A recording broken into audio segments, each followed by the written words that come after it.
Hello, so now we've covered angular freeform modeling. Let's get into regular freeform modeling. So I'll just start with a plane as always. And I will center it. And we can just apply a poly. Alright, so the first thing we can do is learn about how we can use some of the freeform tools here, especially Shift, which I have set to Control 4. So first thing I would do is just select everything here and then just tessellate it or mesh smooth. I got mesh smooth set to 6.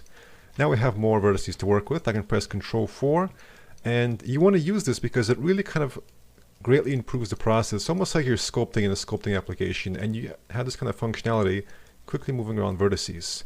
So the way this works is that if you zoom in closely, you can just move a small amount of vertices, even one. If you zoom out, you can move a lot of them. So I found that to be a very intuitive kind of workflow.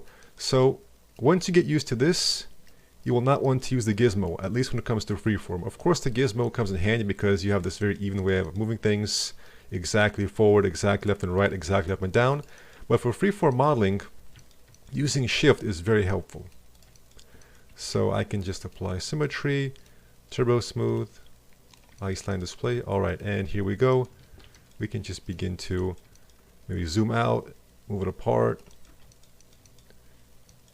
move it down, and we can quickly get all sorts of interesting details. You can really kind of drag out the shapes quickly and just really experiment very quickly with these kinds of designs.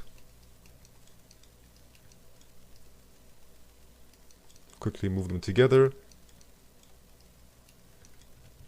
Sometimes you may want to press space just to kind of see where the vertices are, because you can see if I try to click here, there we go.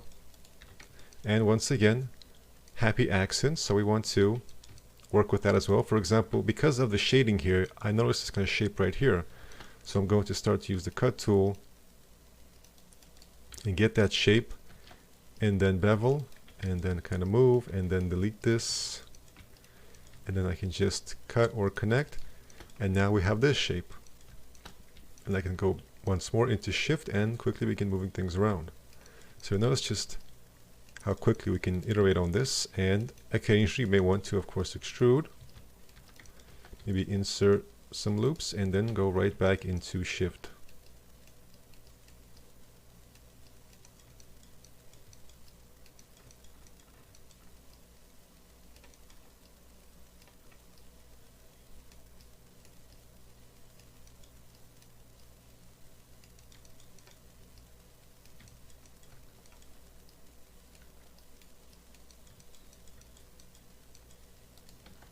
Maybe I can select this and extrude.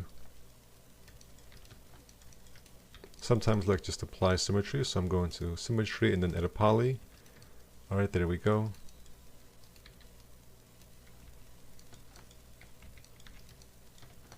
Right, I can select this, for example, and use chamfer on this. Right now this object, as you can see, is rather big, but we want to kind of work on large objects because it just makes it easier for the camera, and tools like cut and also tools like weld as well.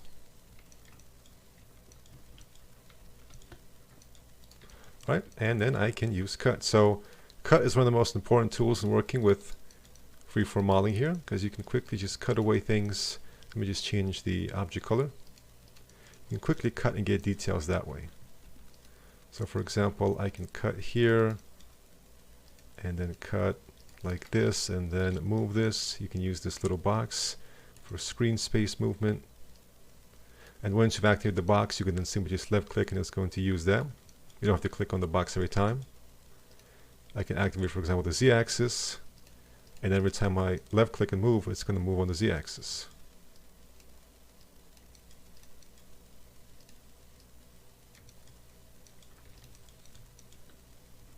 So I can get this kind of shape. I can quickly use the cut tool on this.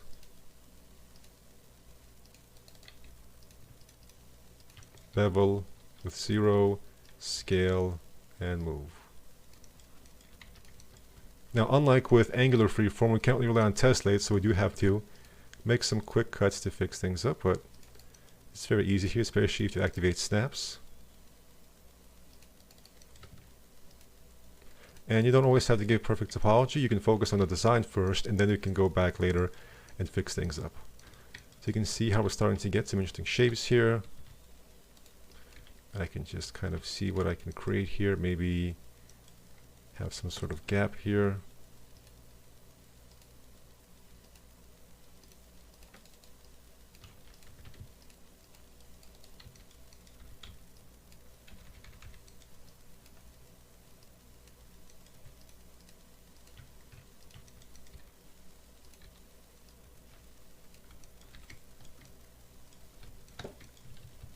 Or maybe I want to bevel this instead.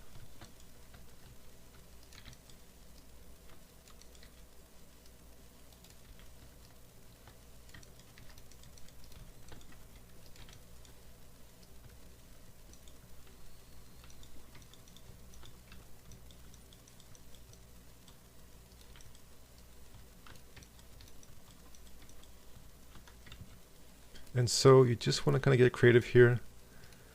Once again, there are some days where you're just not very creative and you just can't get results. So sometimes just have those kind of off days where you're just not feeling very creative. That's okay.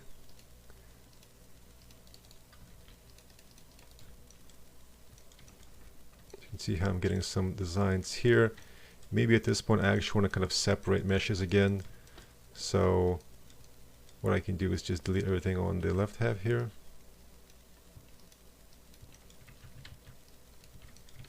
And just kind of move this away. And then I can just maybe detach this piece. So a lot of times in freeform modeling, you will not get an amazing result right away. You just have to keep experimenting.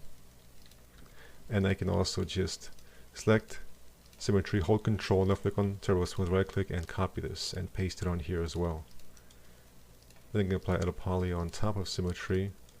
Actually, first I'm going to just move it all close to the middle.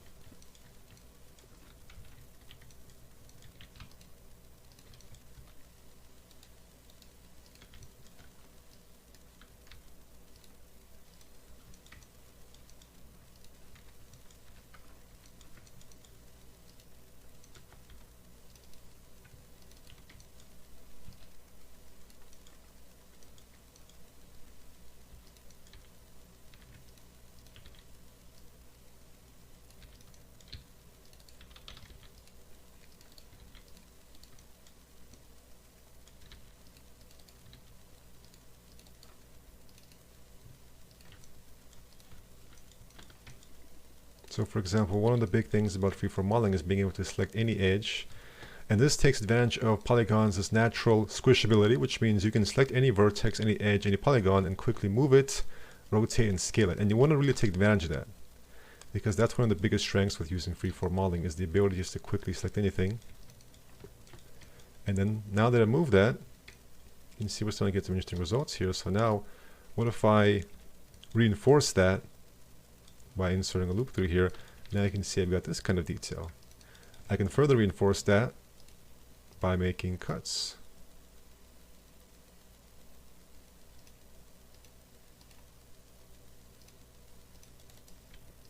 As you can see, very messy, but we're just going to keep going here.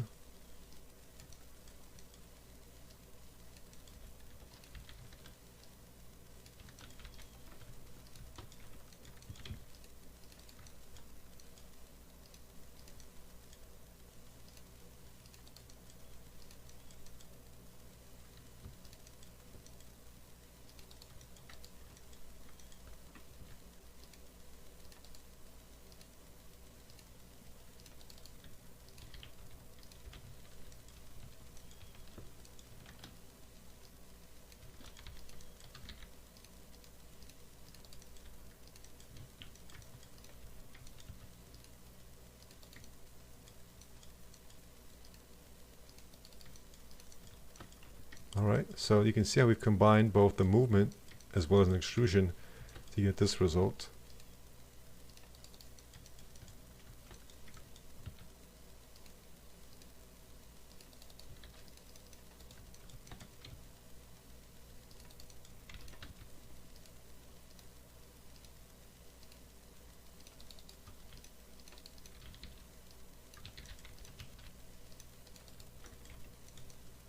Alright, so now that I got this, I can think, how can I further build upon this? You don't just want to make a single movement or rotation scale and then just kind of leave it at that. You want to see how you can continue this. So I'm thinking, okay, what if I have some sort of panel detail over here? So now I'm just kind of building it out. And there we go. Now I can select this, hold shift and click here, and now I've got this.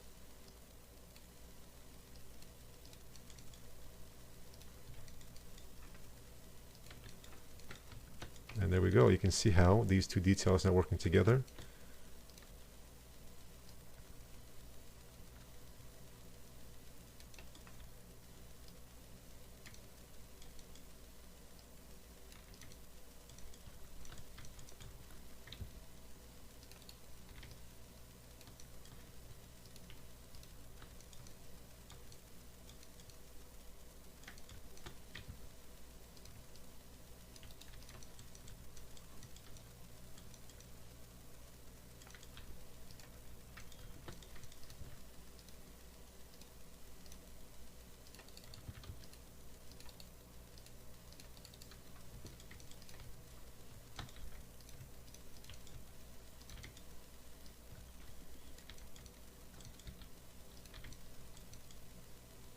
So I'm not sure what I'm doing with this yet. I'm just kind of moving it out.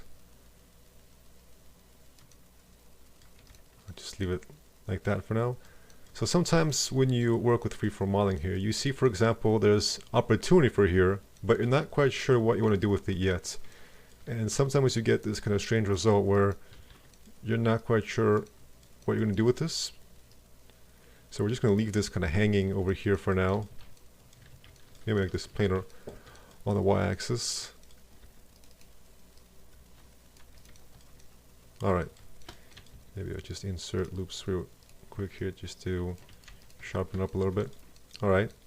But now that we've got this kind of panel line, we can further stress this. So for example, if I just select this and move it, you can see how we are now changing it. Maybe I want to select two edges. And now that I've moved this up, we now have room to create something within here using inset. Well, sometimes you don't want to use inset because you get these kinds of results. So in this situation, maybe I could just cut.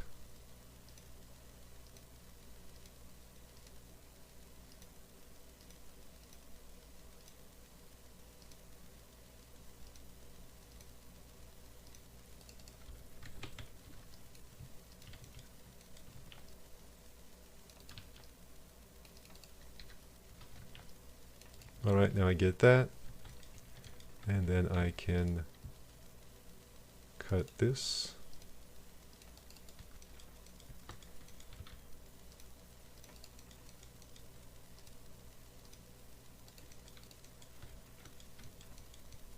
And you can see because I've increased this, raised this up, now I have opportunities for doing something here as well.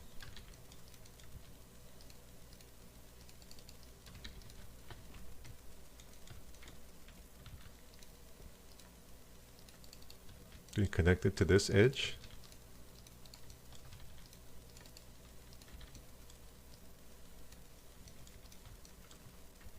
Alright, and we're starting to get all sorts of interesting shapes going here. So this is one of the strong points of freeform modeling, is how you can get accidentally all sorts of shapes. And because I now see this happening here, I can further capitalize on this as well. And I'm just thinking how I can do this. I want to sharpen this up. Alright. And maybe move this down. Alright.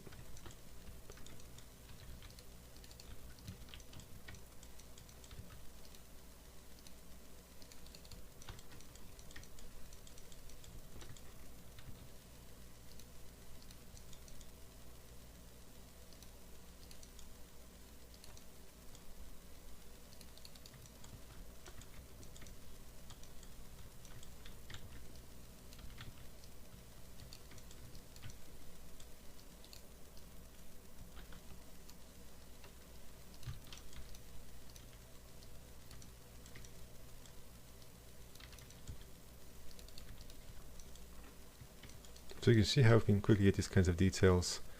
I don't think I like the sharpness. See, right now this part looks kind of awkward a little bit here, so I can just move these edges. Maybe move them in another direction. So as you can see, getting some really interesting, also strange shapes. A lot of times you kind of have to do a lot of work here to get something interesting out of this.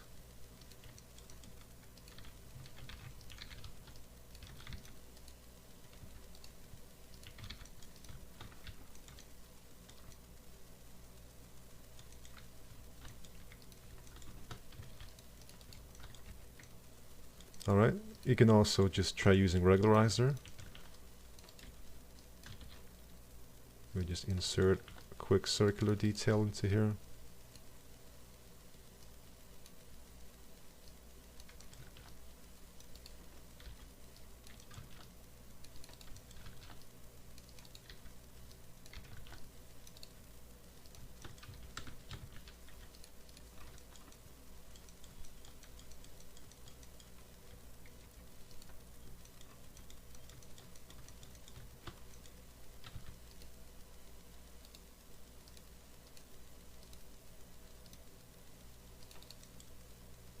Sometimes I just make cuts and then do a quick extrude.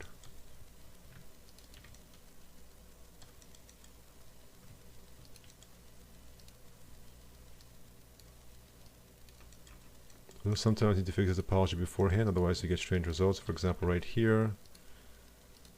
Now as you can see, it looks better. Alright, there we go.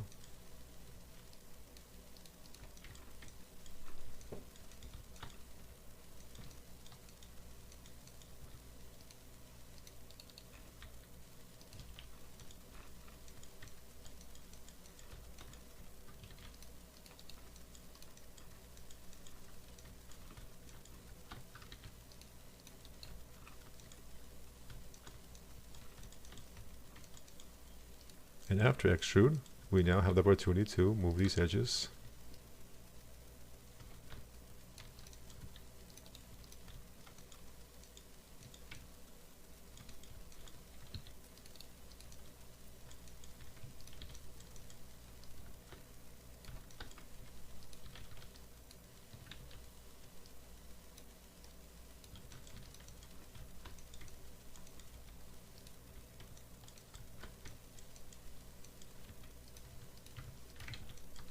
Straighten that out, and then I can make a cut here.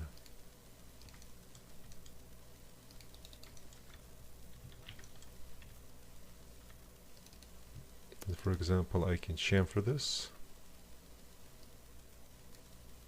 and then I can move these polygons.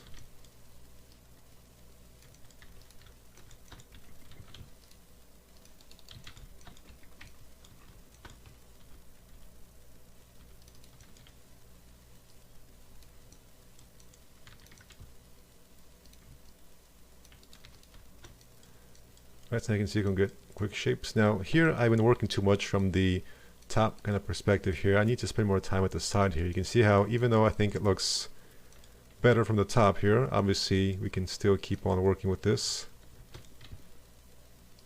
We need to spend some time on the side as well, because we've been neglecting how this object looks from the side. So first thing I'm going to do is make this a lot more interesting by, I think, moving this. Or perhaps beveling, extruding first.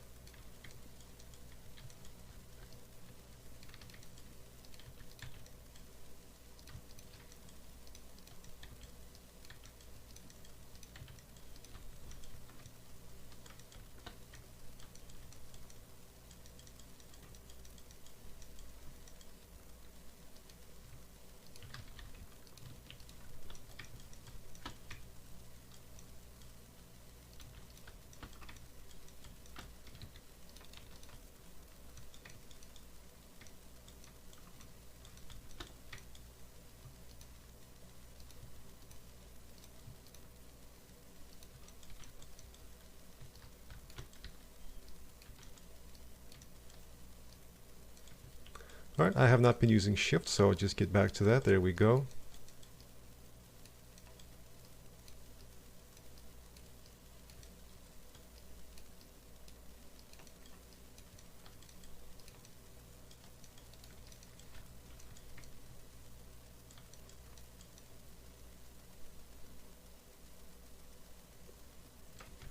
So maybe we can start to get creative here. I can start to rotate this.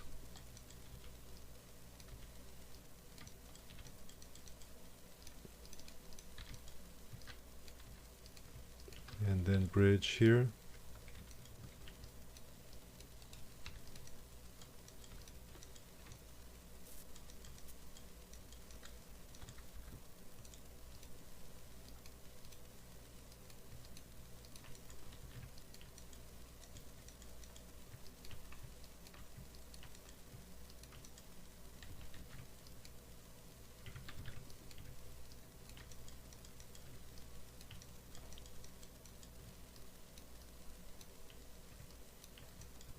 Alright, now I can grow, and let's say detach this. So now it's a separate object. I can paste those modifiers back.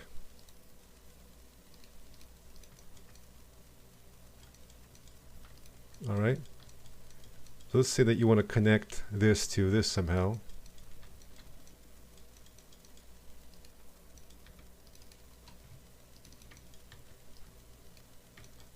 First thing that I would do is just extrude this inwards here.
Alright, so now I want to connect it to here. I'll just turn off Turbo Smooth.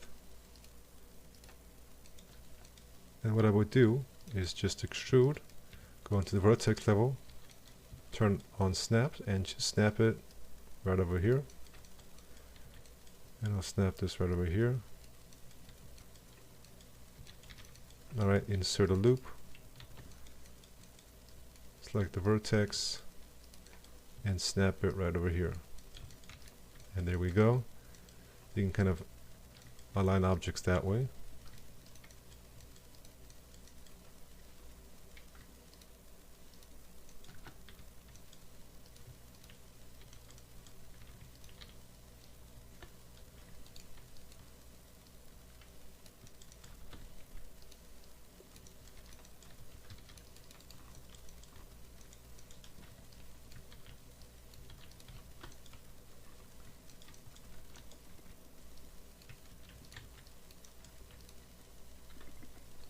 In order to close this up, I'll go into the polygon level, create vertex snap, and create one right here. Left clicking 3 times and right clicking to create. So you can see that freeform modeling can be chaotic, but also very interesting here. And this may not be the best example of design, but you can see how we can combine different techniques here. Normally what I would do is have a blockout first, and once we start with a weapon, I will do a blockout. Because if you don't have a blockout, it can get very difficult to kind of continue this because you're working with more edges here, so you're not quite sure how you shoot all these edges, and what do you want to do with them. So it's very helpful to have a blockout. And one of the best ways to ruin your creative process is to not have any kind of blockout and just start doing this, because now you kind of lost here because you have more edges here and you're not quite sure what to do with them, and you don't really know what you're doing with this. Is this a creature? Is this a weapon? Is this an environment? Is this some sort of prop? So it's very good to have a blockout. But in this video I'm just going to show different kind of techniques that are very helpful for freeform modeling.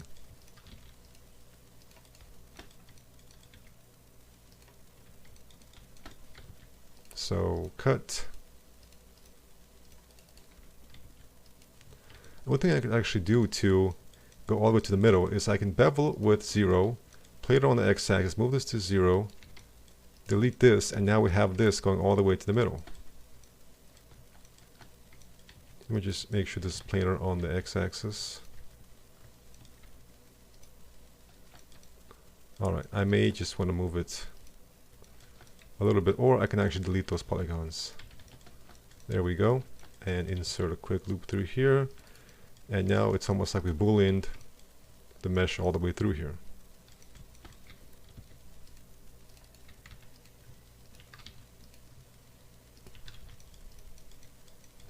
Now you want to be careful, because if you start doing these kinds of careful angles and cuts, you're moving away from freeform modeling.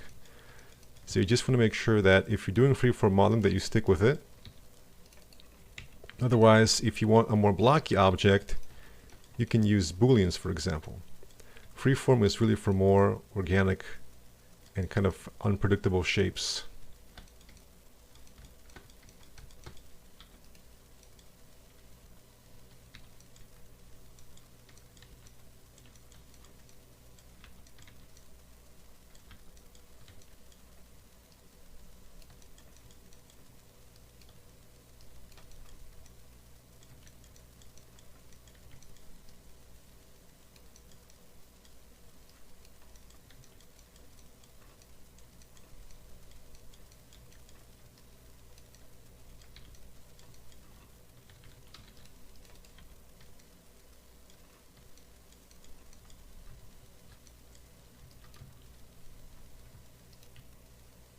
You can see in this situation, I cannot really move these edges. I don't really see the number on the x-axis, so I can do is hold Control and convert them to vertex. Shift X, make them plane on the x-axis, then move it to 0, and now just Control A and just do a quick weld, because the vertices at the bottom may be occupying the same space. As you can see right here, Control A, and then a weld. And you can see how you sometimes want to have areas with less detail. You don't just want to have detail everywhere, because otherwise it will just look like a mess. So you want to have areas with more detail and other areas with less detail here.